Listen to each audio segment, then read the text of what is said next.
Assalamualaikum warahmatullahi wabarakatuh. Teman-teman semuanya, kita kembali lagi belajar di tema 8 Praja Muda Karana, subtema 2 Aku Anak Mandiri di pembelajaran ketiga. Kita siap untuk belajar. Oke teman-teman, Udin anggota pramuka yang rajin dan mandiri.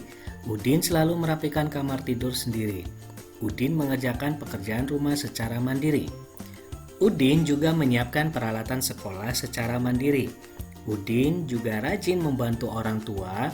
Udin sudah dapat membersihkan rumah. Udin juga sudah suka membantu pekerjaan ibu di dapur. Udin juga sudah dapat menjahit atribut pramuka dengan bantuan ibu.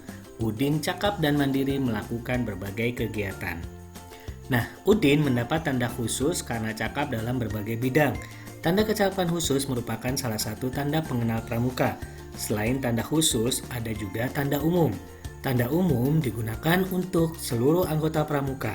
Tanda umum merupakan diantaranya tanda tutup kepala dan tanda pelantikan. Ada juga setangan leher, tanda harian, tanda WOSM atau tanda pramuka sedunia.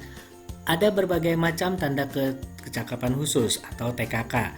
Tanda kecakapan khusus wajib 10 buah. Berikut ini 10 tanda kecakapan khusus. Tanda kecakapan khusus diberikan untuk menambah semangat anggota pramuka. Tanda kecakapan khusus bertujuan untuk melatih keterampilan serta kemandirian. Nah, coba teman-teman semuanya perhatikan kembali bacaan di atas, lalu jawablah pertanyaan yang sesuai dengan bacaan. Nah, coba lengkari tanda kecakapan khusus yang sudah dimiliki oleh Udin. Ya, di sini yang sudah dimiliki oleh Udin adalah tanda kecakapan khusus menjahit, tanda kecakapan khusus menyiram tanaman, dan juga tanda kecakapan khusus lainnya. Dan lingkari juga gambar yang termasuk tanda kecakapan khusus. Kita tahu tanda kecakapan khusus adalah keterampilan khusus yang dimiliki oleh para anggota pramuka. Nah, di sini di nomor 2 ini berarti tanda kecakapan khususnya yaitu ada menjahit, tanda kecakapan khusus menjahit.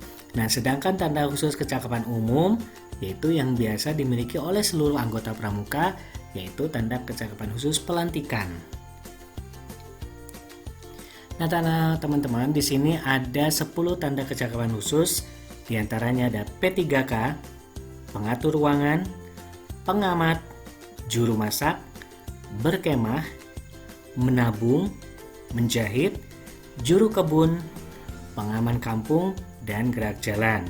Contoh misalkan jika teman-teman rajin menabung, berarti teman-teman mendapat tanda kecakapan khusus penabung. Atau misalkan teman-teman suka memasak dan bisa memasak, berarti mendapatkan tanda kecakapan khusus juru masak. Nah, ini adalah tanda kecakapan umum yang biasa dimiliki oleh seluruh anggota pramuka. Di antaranya kalau siaga, ada siaga mula, ada siaga bantu, dan ada siaga tata. Sedangkan untuk penggalang, ada penggalang ramu, penggalang rakit, dan penggalang terak. Sedangkan ada juga untuk tanda pandega, terus ada juga tanda laksana, dan juga tanda bantara. Nah, nanti jika teman-teman melanjutkan terus ekstrakurikuler pramuka ini, dari mulai siaga sampai dengan pandega dan juga laksana atau bantara, ini bisa teman-teman mendapatkan tanda kecakapan khusus yang bisa teman-teman dapatkan. Nah, coba jelaskan tanda pengenal kepramukaan yang dimiliki Siti. Jelaskan pula tanda kecakapan khusus yang dimiliki Siti. Yang pertama, Siti mempunyai tanda pengenal 1. Tanda tutup kepala, 2. Tanda pandu dunia, 3. Tanda pelantikan, 4. Tanda barung, 5. Papan nama, 6. Tanda jabatan, 7. Tanda lokasi atau pita merah, 8. BK daerah atau logo daerah atau rencana wilayah, dan yang terakhir ada tanda kecakapan khusus. Nah, teman-teman, tanda kecakapan khusus tadi mempunyai bentuk yaitu bidang datar atau bangun datar. Nah, masih ingatkah kalian dengan bentuk bangun datar? Apakah kalian tahu sifat-sifat bangun datar?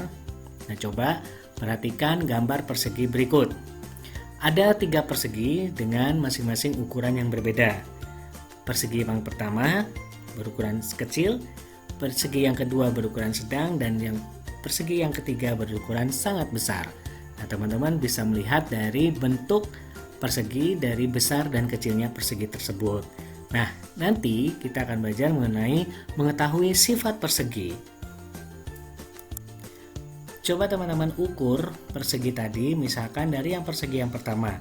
Ukur sisi AB menggunakan tali potong, lalu sisi BC juga sama menggunakan tali, sisi CD menggunakan tali juga, lalu sisi DA juga menggunakan tali yang sudah dipotong.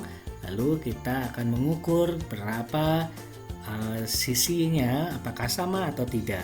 Ternyata dari yang persegi pertama, sisi AB, sisi BC, sisi CD, dan sisi DA ini mempunyai panjang sisi yang sama, di mana AB sama dengan sisi BC, BC sama dengan sisi CD, dan CD sama dengan sisi DA. Setelah tadi kita mencari dengan cara mengukur dengan tali, sekarang lalu ukur semua persegi menggunakan pojok siku antara AB, BC, sisi CD, dan sisi DA. Lalu ukur dengan menggunakan pojok siku. Ternyata teman-teman, besar sudut A sama dengan besar sudut B. Besar sudut B sama dengan besar sudut C. Besar sudut C sama dengan besar sudut D, yang besarnya sama-sama yaitu 90 derajat. Lakukan hal yang sama pada persegi yang kedua dengan cara mengukur sisi AB, sisi BC, sisi CD, dan sisi DA dengan menggunakan tali yang sudah dipotong. Untuk persegi yang kedua ternyata sama, yaitu antara sisi AB, sisi BC, dan sisi CD juga sisi DA ini mempunyai panjang yang sama. Sama halnya dengan persegi yang pertama, lakukan ukur semua persegi menggunakan pojok siku. Dan ternyata sama juga ya teman-teman ya, baik persegi yang pertama maupun persegi yang kedua mempunyai besar sudut yang sama antara sudut A, sudut B, sudut C, dan sudut D. Itu mempunyai besar sudut yang sama, yaitu sudut siku-siku dengan besarnya 90 derajat. Coba perhatikan lagi pada persegi yang ketiga. Nah, sama dengan persegi yang pertama dan kedua, teman-teman ukur sisi AB, sisi BC, sisi CD, dan sisi DA menggunakan tali lalu potong. Dan ternyata teman-teman hampir sama dengan persegi yang satu dan persegi yang kedua antara sisi AB, sisi BC, sisi CD, dan sisi DA ini mempunyai panjang yang sama. Nah, di sini juga kita lakukan hal yang sama pada persegi yang ketiga dengan cara yang sama tadi dengan persegi yang pertama dan kedua, yaitu mengukur semua persegi menggunakan pojok siku.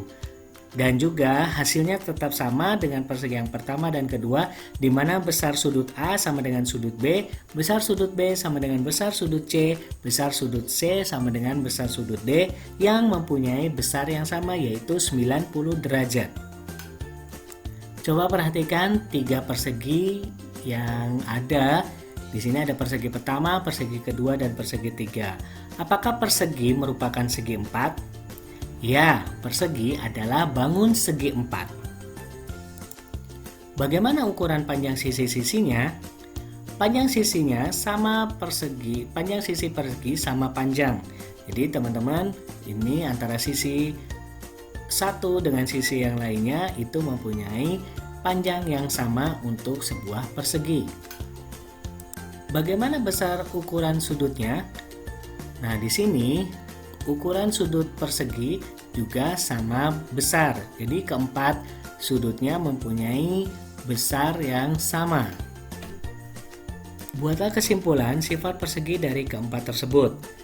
Yaitu kesimpulannya persegi adalah bangun segi 4 dengan mempunyai keempat sisinya ukuran yang panjang yang sama dan memiliki 4 sudut dengan ukuran yang sama pula.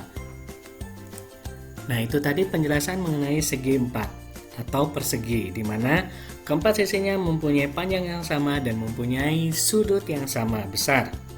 Nah, teman-teman, berikut ini tanda contoh kecakapan khusus berbentuk segitiga. Tanda kecakapan khusus terdiri dari 5 bidang.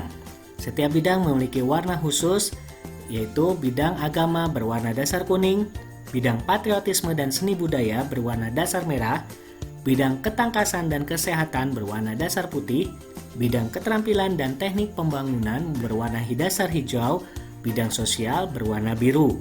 Jadi teman-teman sudah tahu ya, kalau perbedaan dari masing-masing warna ini mempunyai bidang-bidang tersendiri. Di dalam kecakapan khusus juga ada namanya bidang seni dan budaya. Kemampuan menari tari daerah merupakan keterampilan khusus. Anggota pramuka yang dapat menarikan tarian daerah dapat memperoleh tanda kecakapan khusus, yaitu tanda kecakapan khusus menari, termasuk kelompok bidang patriotisme dan bidang sosial seni budaya. Nah, coba kita akan berlatih menari agar mendapatkan tanda kecakapan khusus. Nah, teman-teman masih ingat dengan tari tempurung yang sudah dipelajari sebelumnya? Gerakan tari tempurung yang pertama, tepukan tangan ke depan atas dan ke bawah belakang, tepukan tangan sambil berjalan dalam barisan. Yang kedua, tepukan tangan 2 kali di sebelah kiri dan sebelah kanan, tepukan tangan secara bergantian sebanyak 4 kali. Sedangkan gerakan yang ketiga, jalan ke kiri 2 langkah dan tepukan 1 kali, lalu jalan ke kanan 2 langkah dan tepukan tangan 1 kali. Lakukan gerakan tepuk tangan sambil melompat, lakukan sebanyak 2 kali. Gerakan yang keempat, tepukan tangan di sebelah kiri bawah, tepukan tangan di sebelah kanan bawah, tepukan tangan di sebelah kiri atas, tepukan tangan di sebelah kanan atas sambil mengangkat kaki kiri. Lakukan gerakan tersebut sebanyak 2 kali. Gerakan yang kelima, jalan ke kiri 2 langkah dan tepuk tangan 1 kali, lalu jalan ke kanan 2 langkah dan tepuk tangan 1 kali, sambil melangkah, ketengokkan kepala ke kiri dan ke kanan secara bergantian. Lakukan gerakan tersebut sebanyak 2 kali. Sedangkan gerakan yang terakhir yaitu gerakan ke-6, tepukan tangan ke depan, atas, dan belakang bawah. Tepuk tangan dilakukan sambil berjalan membentuk lingkaran, lalu dengan gerakan yang sama berjalan keluar meninggalkan tempat menari. Demikian penjelasan mengenai tema 8 Praja Muda Dekarana subtema 2 Aku Anak Mandiri di pembelajaran ketiga. Nah, teman-teman, semoga bisa dapat memahami penjelasan tersebut. Kita ketemu lagi di subtema berikutnya dan di tema berikutnya. Wassalamualaikum warahmatullahi wabarakatuh.